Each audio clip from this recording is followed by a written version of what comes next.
All right. Welcome everyone to this week's Autonomy Talk. This week is a great pleasure and honor to have with us Professor Cecilia Pasquale, who is an assistant professor at the University of Genova.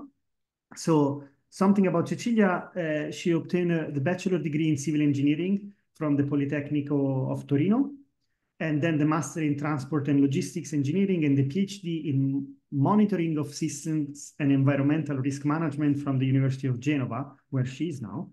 Yeah. Her research interests include modeling, optimization, and control methods applied to transportation systems. She's been very active in various forms of transportation.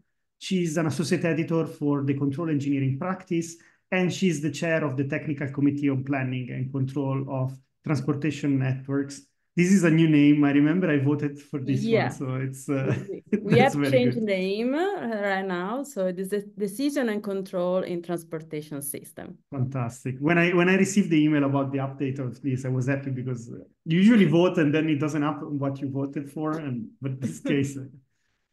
Okay, and Cecilia today is going to give a talk on multi-scale control framework for optimal charging and speed control of electric automated buses. This is a very fascinating topic. I'm excited to hear more about it. And just one last thing, if you have questions during the talk, feel free to raise your hand or to put in the chat and I will monitor the chat. But without further ado, Cecilia, the stage is yours. Thank you again for coming. Okay, thank you so much. You can still see my screen? Yes. Okay, great, because something disappeared on my screen. So thank you so much for the kind introduction and for inviting me. So today I probably will present something different from the one that you habit to see in this kind of talk. And I'm going to present some preliminary results that we have obtained in a Italian project, in a national project that is more devoted to make the mobility system more sustainable, both in urban and extra-urban context. And so today I will present this work that is mainly related to the control of electric and automated buses. But before go into the details of this presentation, let me say something about the motivation that are behind of this work. So as you probably know, the European Union in 2019, with the European Green Deal, has declared its clear intention to be the first climate neutral continent by 2050. And this, of course, is a very ambitious goal that entails the drastic but progressive reduction of greenhouse gases. And these greenhouse emissions are produced by many sources of the human activities. So, of course, the industry, the buildings, and many others. But a great component of this emission is given by the transport sector. So only the transport sector accounts for a quarter of the total greenhouse emission produced in the Europe. And if we take a look at the emission of the only cars, this percentage is impressive because more than 12% of the greenhouse gases in total produced in the European Union is produced by cars. So if we want to reach this very ambitious objective to be the first continent climate neutral, we have to rethink the way in which we move in our cities and, of course, outside the cities. So the European Green Deal defined a roadmap in order to achieve this climate neutrality. And of course, there are some actions that are identified in order to reduce the impact done by the transport sector. And in particular, here I listed the actions that are indicated in order to reduce the impact of the private mobility, so the mobility of passengers. And this action can be ideally classified in two kinds of action. Action that are linked to the breaking the connection, the dependency with the fossil fuel. And so all these actions that are devoted to improve the electrification, the production, and the deployment of sustainable and alternative fuel in the transportation sector. So all the action that are improved in order to reduce the use of oil, and the all action that are instead devoted to have more efficient vehicles. So in order to have vehicles with a high level of technologies, vehicles that are connected and automated vehicles, so vehicles in which that can receive information, for instance, which is the path to use to reduce the time and so avoid congestions, or for instance, in order to suggest to implement directly some action inside a vehicle. So I suggest the speed that limit the fuel consumption and so forth. But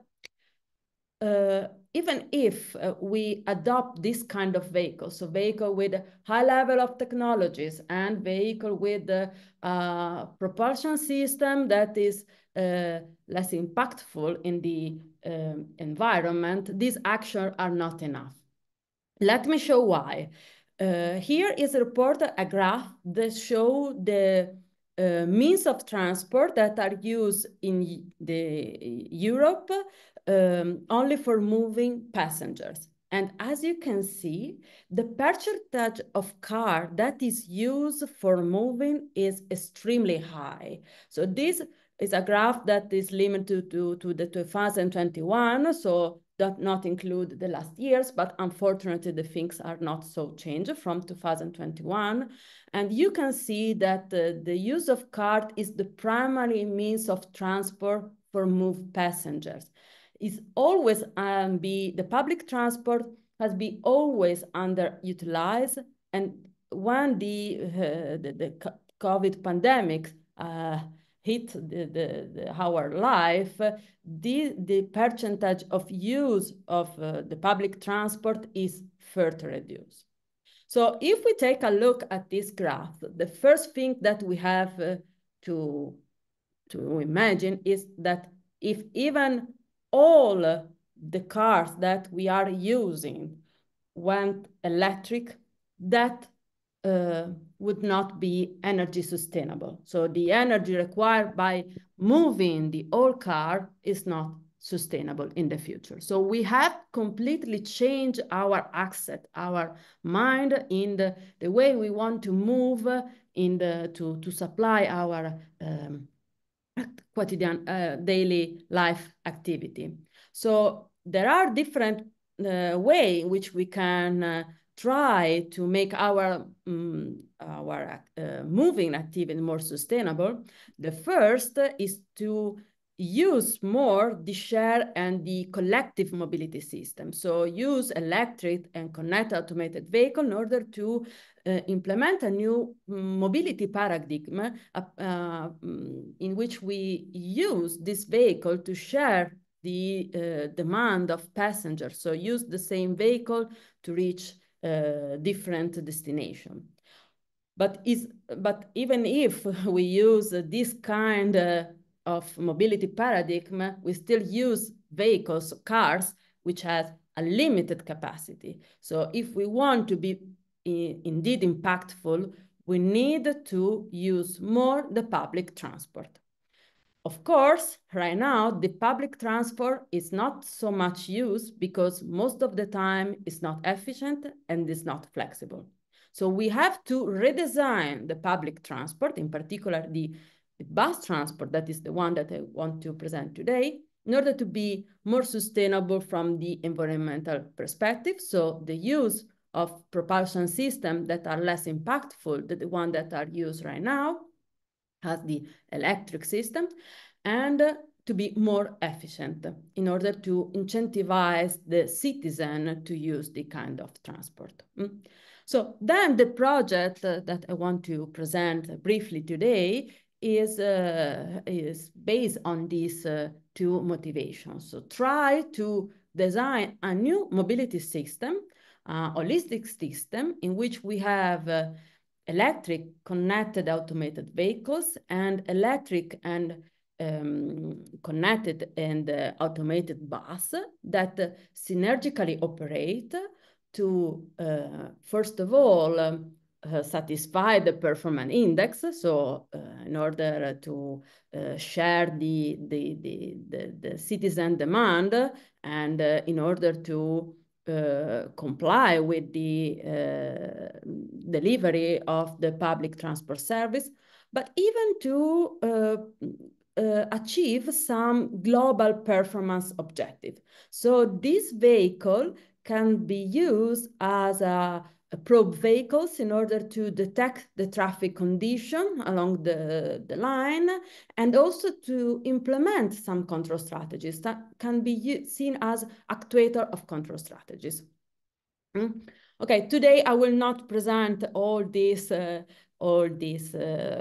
I will limit my presentation to the definition of the control scheme for electric and automated buses. So I limit my presentation to this first part. So the necessity to redesign the public transport service in order to be more efficient from the point of view of the sustainability and more efficient from the point of view of delivery of the public transport service.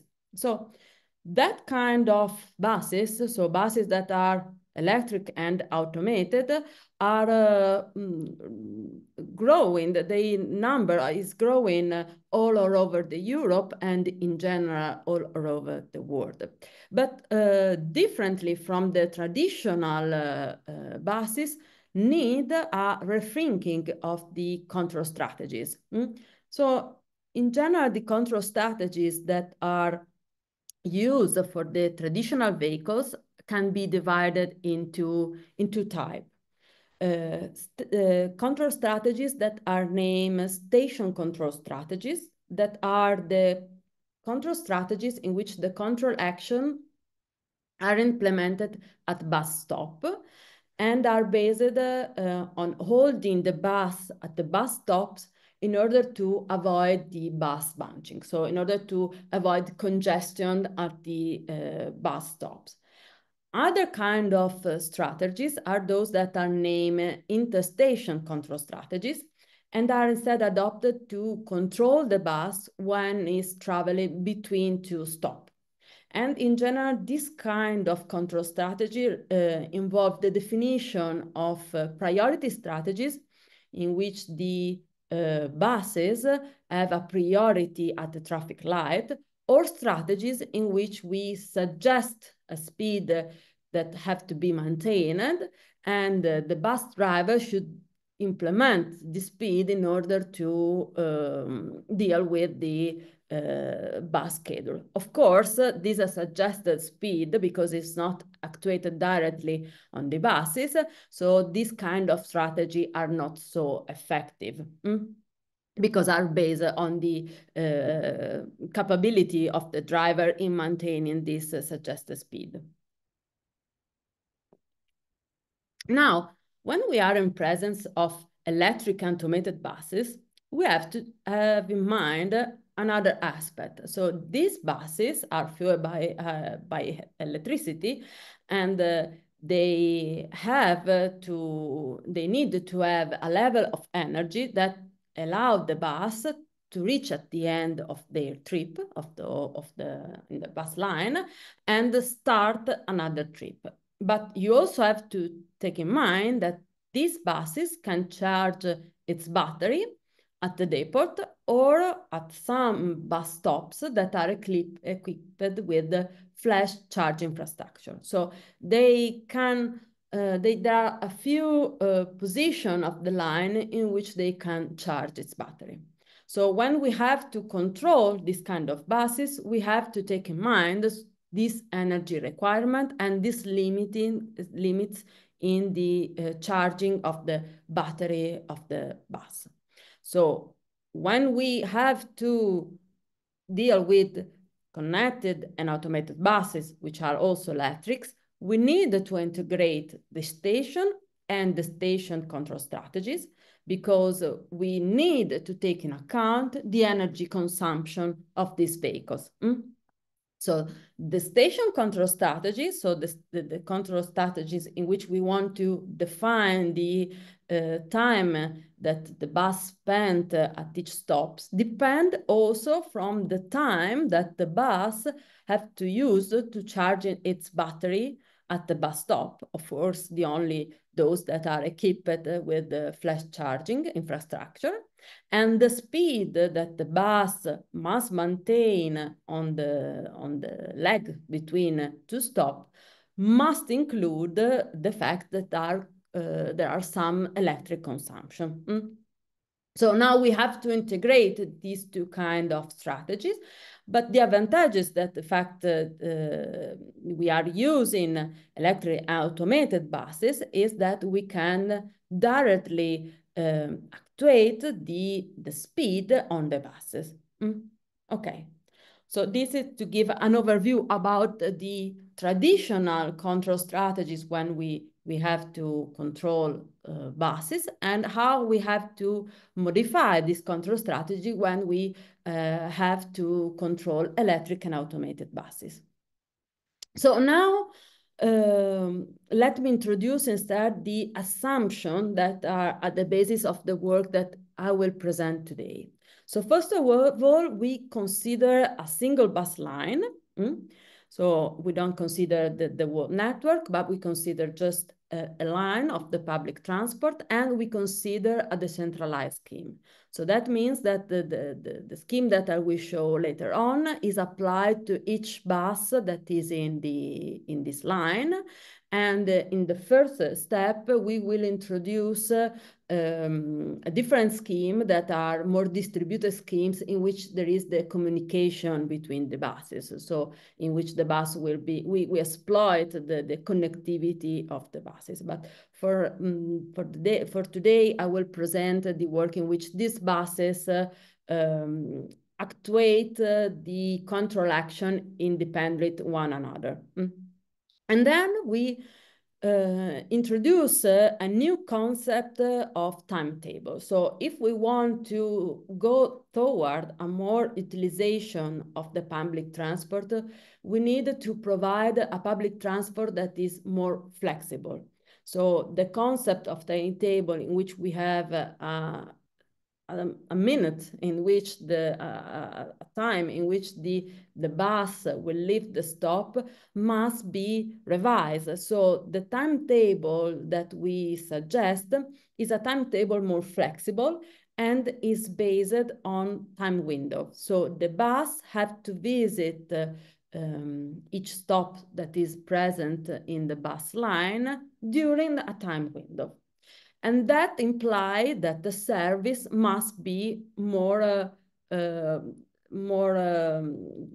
frequent, okay? So we consider high frequencies bus service in which the timetable is constituted by time window. So from now on, every time I will mention the timetable, I will refer to this kind of timetable in which we have some flexibility in the time in which the bus can arrive at the stop. And the second assumption that we do is that this transport service is performed on a line in which there aren't reserved lane. This is due to the fact that we consider in the future the possibility of use these buses as a control action, as actuator of control action. And so we want to influence the surrounding traffic conditions. So this is why we don't consider the reserved traffic lane, and the buses are deep into the traffic that can be constituted by traditional vehicle or electric and connected automated vehicles. So in that control strategy have to be considered the influence of traffic. So overall, we want to define by this control scheme the bus speed profile that it must maintain in order to satisfy this flexible timetable, in order to satisfy some energy requirement that allow the bus to complete the trip, of course, and to start another trip. And then so we need to define the dwell time and the charging time at each stop. Okay, so these are the premise of this control scheme.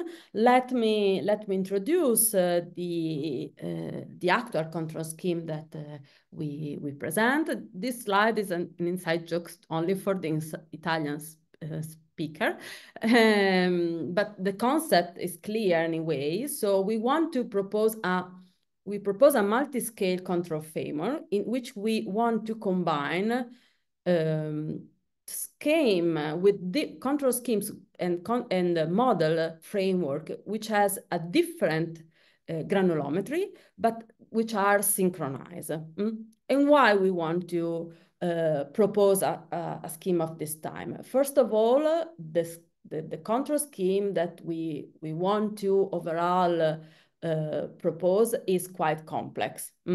Because we want to control these buses that are electric and autonomous in a complex environment in which there is the traffic. So there are the presence of other vehicles that can disturb the delivery of the transport service. So it's a very complex environment, and we want to define the speed, dwell time, and charging time at each stop. So the overall problem is quite complex. So the idea of use a multi-scale approach allows us to partitioning the overall control problem into sub-problem, reducing the overall computational burden. Then the other motivation regard the characteristics of this sub-problem. Each sub-problem is characterized by models that have a different level of detail. So we have more aggregate model and more detailed model. And the control action related to each level are different because are different the objective and are different even the model that we are considering. And further, both models and control scheme that refer to this level of granulometry are represented with different time scales. So let me introduce the first level of this multi-scale control scheme. So the first level is an aggregate level, is a macroscopic level that we denote with transport service level, and is characterized by the fact that we use model and control that is discrete in time. In this high level of control, that is, we represent in a macroscopic way the transport service, and we are interested in optimize the public transport service, so the compliance with the timetable and the energy aspect related to the charging time at the bus station and the dwell time. This model, since it's a macroscopic model, is based on a simplified representation of both bus dynamic and the traffic dynamic. So we are at the aggregate level, and so we overlook some important aspects that concern the dynamic of both the buses and the dynamic of the surrounding traffic. And since we are considering, again, the fact that we are not in presence of a reserved lane, we need to have a prediction of the traffic condition over the whole trajectory of the buses. So at that level, we have a simplified representation of the system, and we use a prediction of the traffic over the whole trajectory of the buses, from the position in which the bus starts its ride until the terminus. The low level of control and the low level of modeling that we denote with bus level is instead represented with a more detailed model and of both the dynamic of the bus and a more detailed model of the traffic system, and of course require another kind of representation. So it's based on a continuous time model and control. And this level of detail of this requires so a more detail about the bus dynamics and the energy consumption, and required also to know the real-time information about the traffic condition on the road. And based on this detailed dynamics and based on the a more in-depth knowledge of the traffic condition, this controller tried to track the speed that is provided by the high level of control and actuate this decision that are taken at the high level at the low level. These two levels interact in the way that is depicted in the slide. So every time the bus is ready to leave a stop, the transport service level, that is the macroscopic level, is run and optimize the bus trip from the bus in which the bus is located until the terminus. So optimize the whole trip of the bus, but only the control actions, so the speed, dwell, and charging times, refer to the first stop that the bus has to visit, are transmitted to the low level. The low level acts in order to try to track the speed that is defined at the high level and to implement the decision on the station, so regarding the dwell time and the charging time. Then, of course, the effective speed and the effective level of energy and the effective time in which the bus is ready to leave at the stop are transmitted to the high level that solve again the problem. So that routine is applied until the bus reach the terminus, of course, and the particularity of this control scheme is that the dimension of the problem that we need to solve at the high level, every time at each iteration of the algorithm, is the dimension is reduced because we reduce both the time horizon and the length of the trip in which we want to, for which we want to find the optimal speed and dwell charging time. So now let me introduce quickly these two levels. So let me start from the transport service level. As I said before, the objective of this level is to optimize the delivery of the public transport. And this composed in turn by two modules. A first module that includes the traffic prediction model. The traffic prediction model is required because we have this interaction with the other vehicles, and we need from this traffic prediction model the predicted traffic speed along the bus trip. This information is used by the multi-objective optimal control problem. That is the multi-objective control problem that we use to find the control variable that are defined at the high level. And as I will show in a few minutes, according to the priority that which we want to give to one of the objective that we consider in this problem, an optimal control problem is solved, and the trajectory of the control variable are transmitted at the lower level. So one observation about these two modules are both discrete in time, but the discretization of these two modules can be different because in general the dynamic of the traffic is faster than the dynamic for which we need to optimize the bus trip. So in general, we adopt two different discretization, but of course we are at the high level, so we represent both systems in a very aggregated way. Okay, so some word about the model that we need to use. As I said before, the bus interact with the surrounding traffic in two ways. First of all, the bus itself produces some disturbances in the traffic stream, because in general these buses travel with a speed that is lower than the other vehicles, and then they have to stop along the route, so create a disturbances to the other vehicles. But in turn, even the buses are disturbed by the other vehicles. So we need to use models that are capable of representing this mutual interaction between the buses and the traffic. So this aspect can be modeled in different way. Can be, of course, modeled with macroscopic traffic models, so models that represent the traffic in a very aggregated way as a fluid in which we have some characteristics that are related to the density, that is the number of vehicles per kilometer, and the speed, that is the characteristic that we need to know for our model.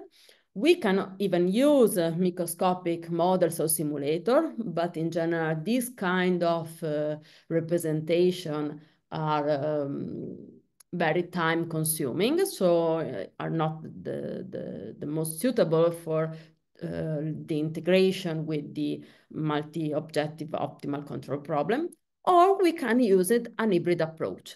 This hybrid approach is an hybrid model in which we try to combine microscopic aspects that are those related to the dynamic of the bus, so in particular the position of the speed of the bus, with the macroscopic aspects that are instead the characteristic related to the stream of the surrounded vehicle. So the overall speed of the vehicles in the street, of course, is an average speed, and the other characteristics of the traffic. So in that work, we use this kind of model. So we use a micro, macro MetaNet model.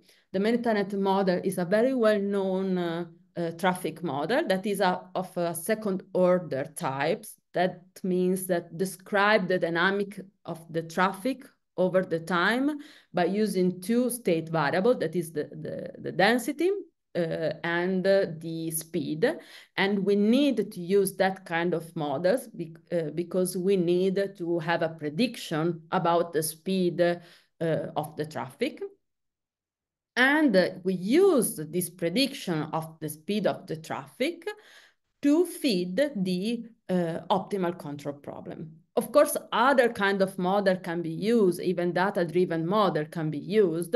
The important aspect is to predict the speed, and the other one is to represent this mutual interaction between the buses and the surrounded vehicles. So as I said, the traffic prediction model is run periodically and give the prediction of the traffic speed of the vehicles along the bus route.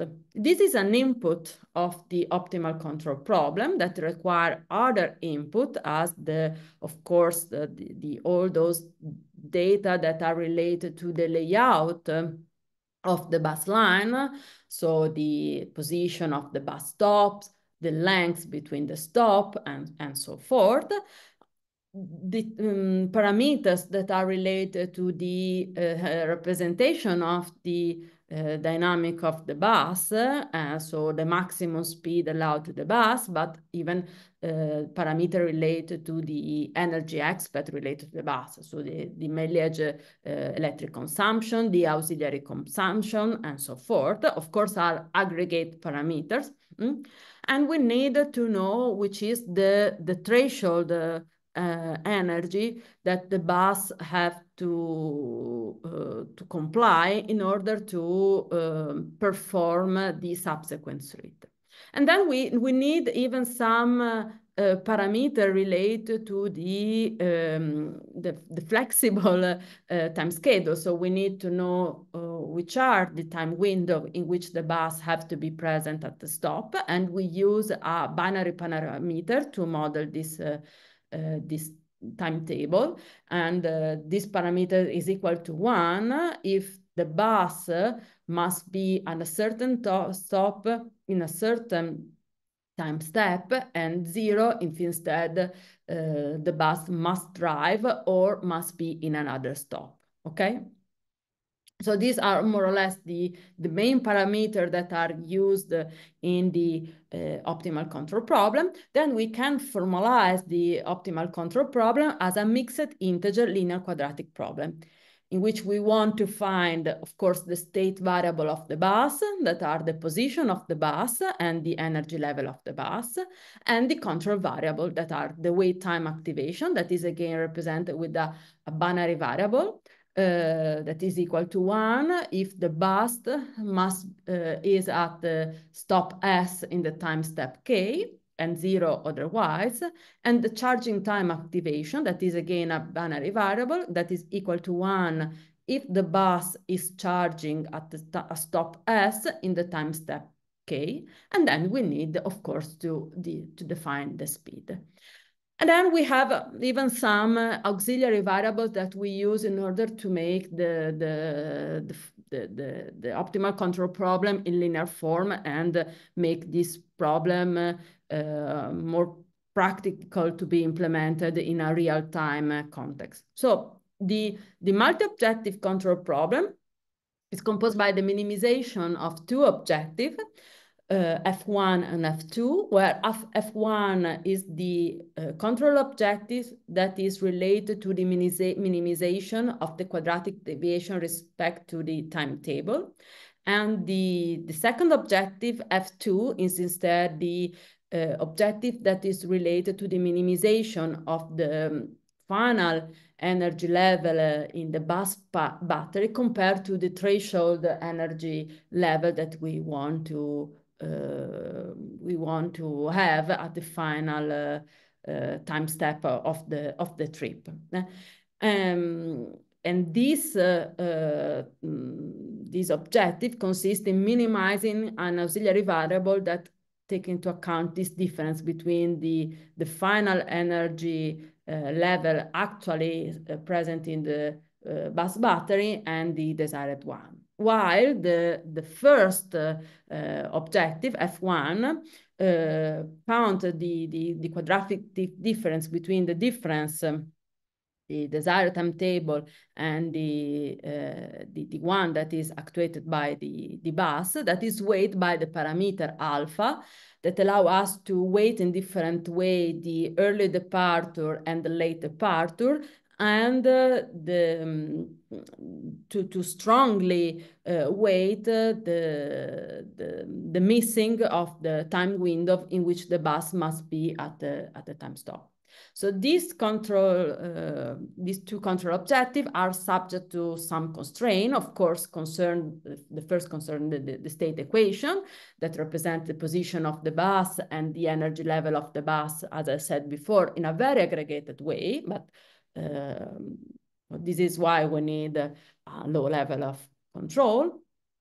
That there are some constraints related to the stop of the bus at the bus stops. So we have to force that the bus can only wait at the bus stop and not along the line.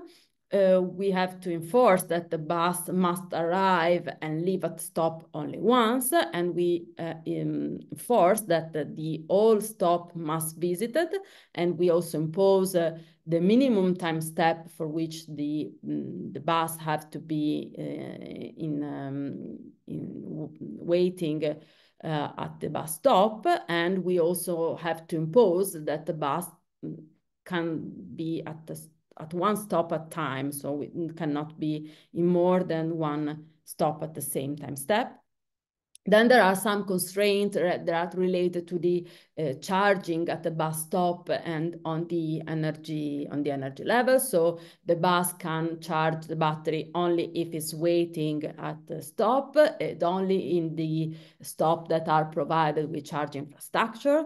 We enforce a maximum number. So I see a question, sorry. Is the customer experience considering the framework?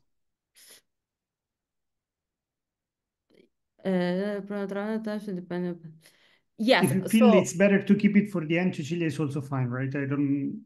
Okay, You okay. decide. Okay, no, but this is something that will be clear more at the end when I will introduce the low level of control. So yes, so then we have some constraint on the maximum time step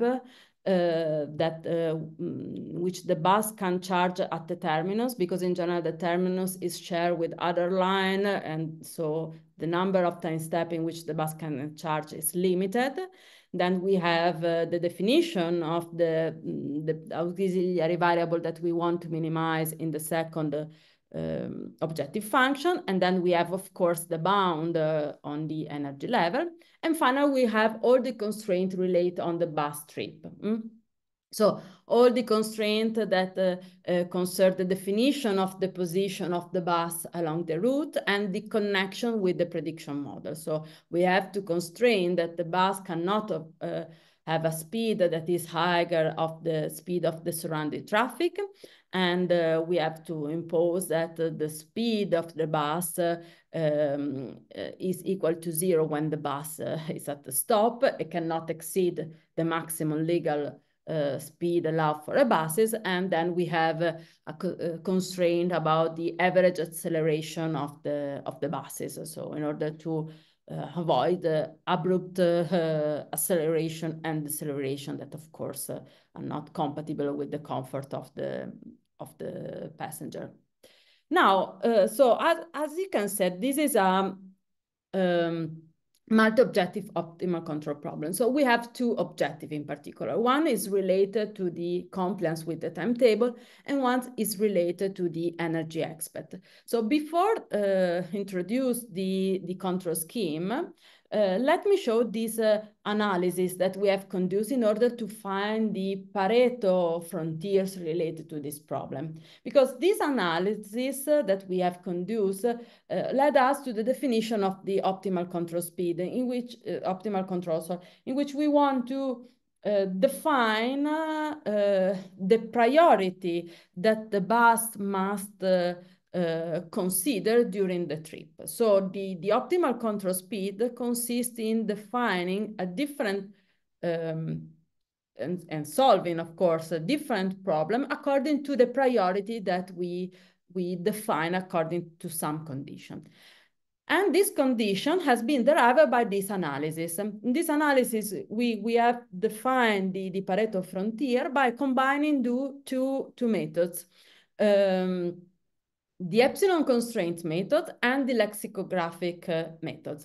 So as in the lexicographic method, we rank the objective, so the objective F1, F2, according their priority. So we have two different chain of priority, one which we have as priority objective F1 and secondary objective F2. And another one in which we have as a primary objective F2 and the secondary objective F1. And then we apply a bound on the non-priority objective that is progressively reduced in order to find the all non-dominated solution that are in Pareto frontier. So the first part that related to the rank of the objective is the one related to the lexicographic approach. The second part that instead in which we impose the bound a non-priority objective is related to epsilon constraint method. In that way, we are able to find the Pareto optimal solution of the problem that I showed before. And in particular, we have applied this method by considering the two possible order of the objective. So the first in which we prioritize F1 and the other one in which we prioritize F2. I will show only the one that is related to the priority to F1, but the priority to the method related to that gives the priority to F2 is exactly the same. So in that method that combines the epsilon constraint and lexicographic approach, we need to solve in an iterative way two optimization problems that are two single objective optimization problems. So first of all, we need at at the beginning of this procedure, we need to minimize the objective that we identify as the one with the higher priority, in that case F1, that is subject to the only constraint, and then we impose an additional constraint that related to the fact that the secondary objective have to be lower a certain bound that I show you in a minute. Then, when we have solved this problem, we save the solution related to the optimal value obtained by F1, and we solve another single objective problem in which we minimize F2, subject again to all the constraints, but we impose that the objective F1 is assume the exactly value that we have found by solving the previous problem, okay? And we repeat this procedure in a iterative way until the problem 1, 2, and 3 are feasible. So at the first iteration of this procedure, we only minimize F1 subject to all constraint, and F2 is unbounded because we don't have a previous value of F2. And then we minimize F2, imposing that the optimal value of F1 is exactly the same that we found at by solving the previous problem.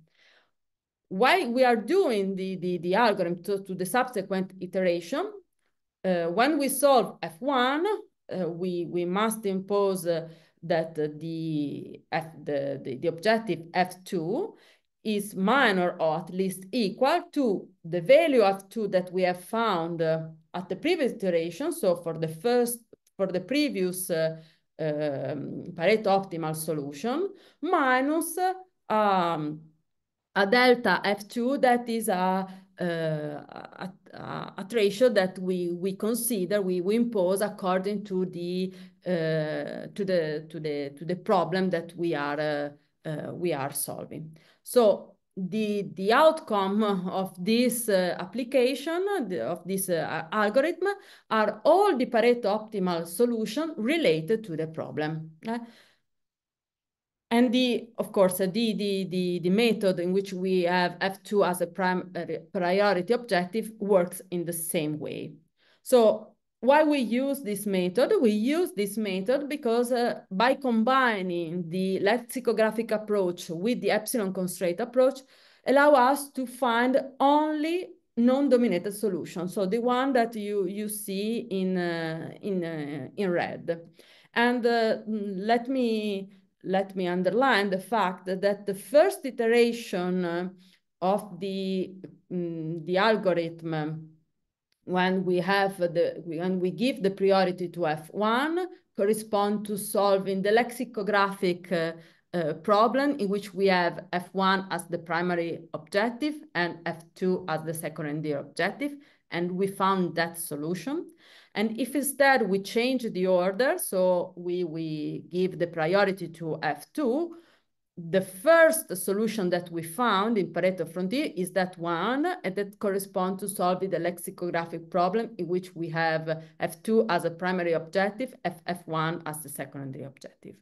So now we have applied this procedure to a real case study that is in Liguria, in a bus line of about 26 kilometers, and we have tested by considering 2 different bus rides. These 2 different bus rides involve different traffic conditions. One is in the first hour of the morning, so in which there are the rush hour for the commuters, and the second ride is instead in the first hour of the afternoon, so in a more or less free flow condition. And then we have considered different initial conditions, so the presence of delay or not, and different level of initial energy stored in the bus battery.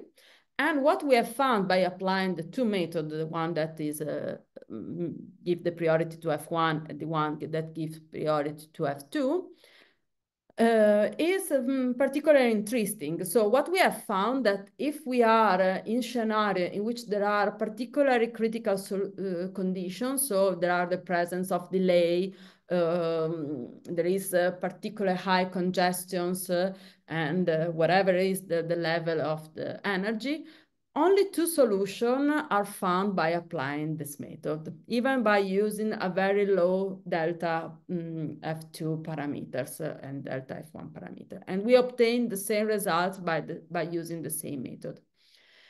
This is why, because by having this very critical condition, the feasible solution of the problem are low. And in particular, we have only two solutions that correspond to the two lexicographic problems that I showed before. One, instead, if we are in a non-particular critical condition, so we don't have a delay and we are in free flow condition, we can find more Pareto optimal solutions. So there are some alternative between the two that we found by solving the only lexicographic approach. So on the basis of these two conditions, we have developed a control scheme in which every time the bus is ready to leave the bus stops, we have an event selector that checks some conditions that are related to the predicted traffic speed on the line, the expected departure time of the bus at the stop, the state of charge, and according to this condition, decide if to give a priority to the objective F1, so minimize the difference between the timetable, minimize the object or give the priority to the objective F2, so minimize the difference to the energy level desired, or if choose an intermediate solution. So every time the bus is ready to leave the stop, the problem is run, is that this event selector is run, is define which problem we need to solve, and then we find the solution corresponding that problem. When the bus reach the subsequent solution, of course, according to the actual state of the bus that is given by the low level of control, we rerun again this procedure and we decide again which is the priority of the bus. So if the F1 of F2, or if we need to pick an intermediate solution. So now let me conclude this presentation. No, sorry. Before I want to show some results and before talking about the low level. So we have applied to that again to the Ligurian case, and as you can see, we have found different priority along the bus route. And what is interesting to note is that the computational time to solve this problem is not so high. It's about 30 seconds in the worst case, and this reducing as the batch is approaching the terminus. This because the size of the problem is reducing when the bus, of course, is running on its trip. And the output, of course, is the speed profile and the dwell time at stop and the charging time at the stop. So this output of this high level are transmitted to the low level of control. The low level of control use this information, and according to a more detailed representation of the dynamic of the model and more detailed representation of the traffic system, this level tries to track this control variable and then transmit to the high level of control the effective information regarding the departure time and the state of the charge of the bus. So this low level of control is composed in turn of 4 blocks, blocks that relate to the traffic system, a block that is related to the bus stop, a block related to the mass model, dynamic model, and a block related to the bus controller.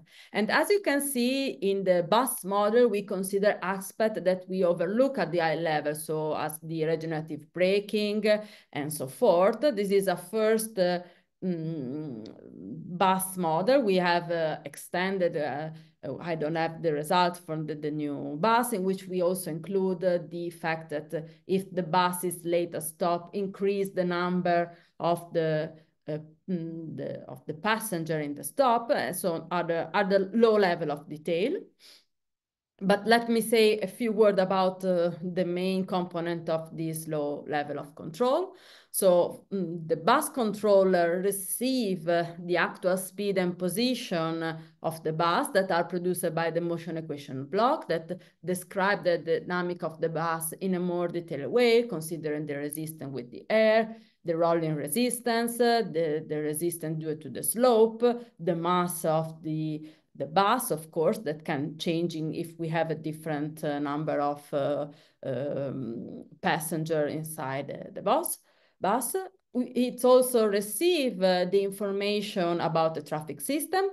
In this work, we have considered the information that we receive from a microscopic simulation. We use the software IMSUM, but if you are in the real case scenario, you can use the real the speed that you detect in real time, and of course receive the speed that is coming from the high level. So in this first the first attempt of low level of control, the control is quite simple, is a proportional integral derivative which try to follow the speed profile that is given by comparing the traffic system speed, to which we have subtract a safety margin to avoid overshoot, and the high level controller speed, and act by try to track the speed, so this reference speed, and provide the accelerating torque to the electric motor block and the braking force to the brake system block. The high level of control information about the dwell time activation and the charging time activation instead are transmitted to the bus stop block, which receive this information and transform this signal in dwell time and charging time. The dwell time is transmitted to the user to hold the bus at the bus stop. It's used to deactivate the bus controller when the bus is at the stop, because the speed of the bus must equal to 0.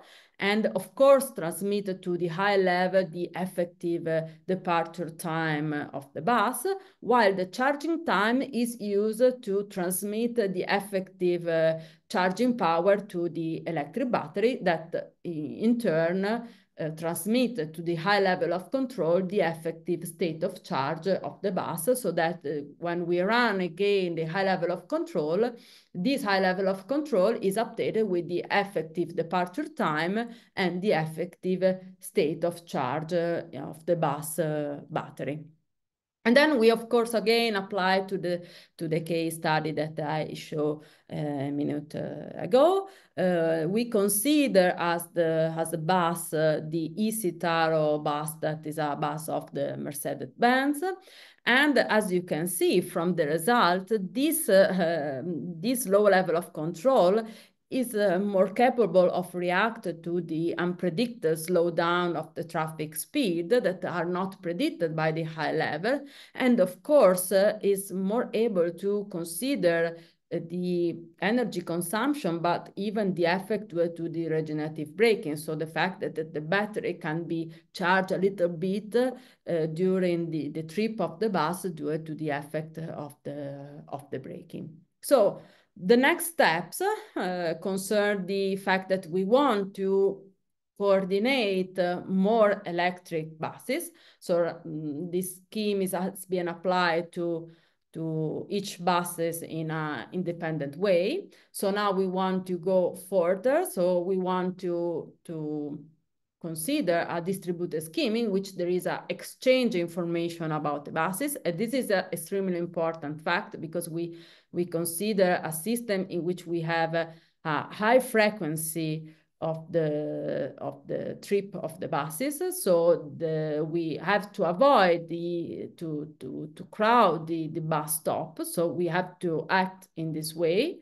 And we also want to integrate this control with the control related to the electric and automated buses.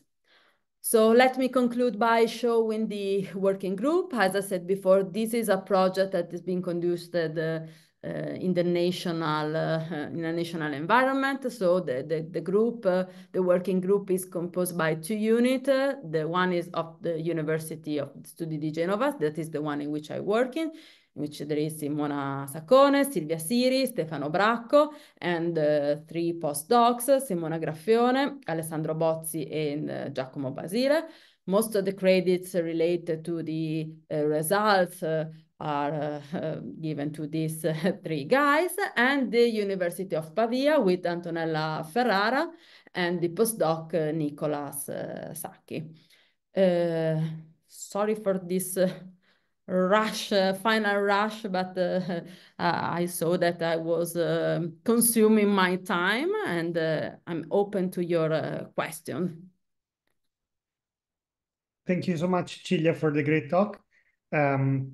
Yes, let's open the stage for questions. Maybe we can start from Shilling's question in the chat. Is the customer experience considered in the framework, for instance, longer traveling waiting time due to charging at stops?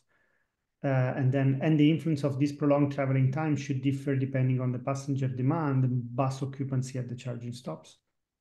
So that is exactly what we are doing actually in the low level of control. So right now in the version that we are developing, we are considering the fact that there are the passengers that are waiting for at the bus stops. And if the bus is in delay, in general, we have a higher number of passengers that want to enter in the bus. And so this is an aspect that we consider, we are right now considering, but at the low level of control, of course, because we cannot include in the high level. And of course, this create the treatment of the performance of the bus trip. I see. Thank you very much.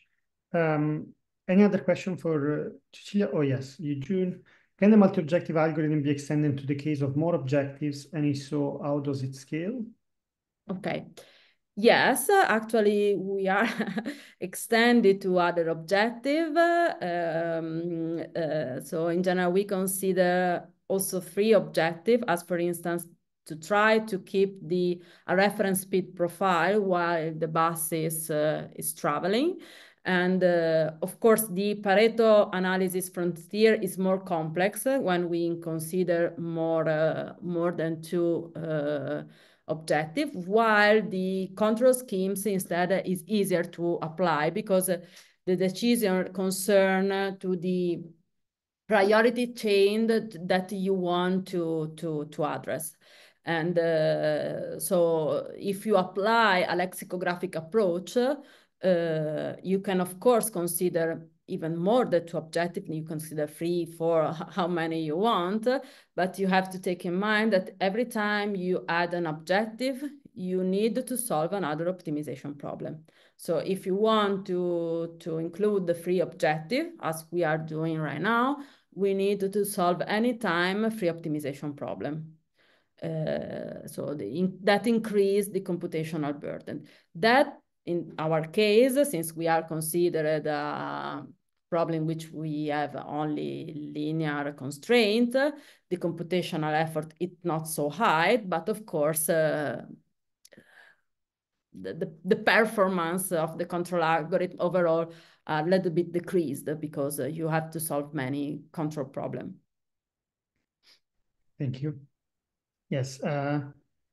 Any other question for Cecilia? Actually, I had one. Have you ever thought of dealing with deviations from particular routes. So having an hybrid between, say, autonomous mobility and this particular buses you're looking at. And I think an interesting question would be how that influences the, for instance, planning the charging and so on. If you don't know anymore when which bus will be where, for instance.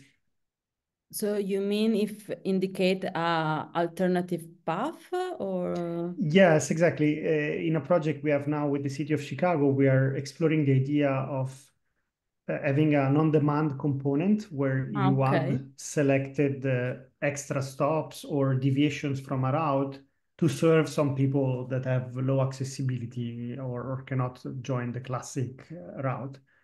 Of course, Okay, but that I assume that would make for sure the network, you can model this in the network, but somehow the charging stations and the planning for the charging changes, I guess, because of the yes. uncertainty in a way. Uh, yeah. No, we didn't consider this aspect, but it's actually very interesting.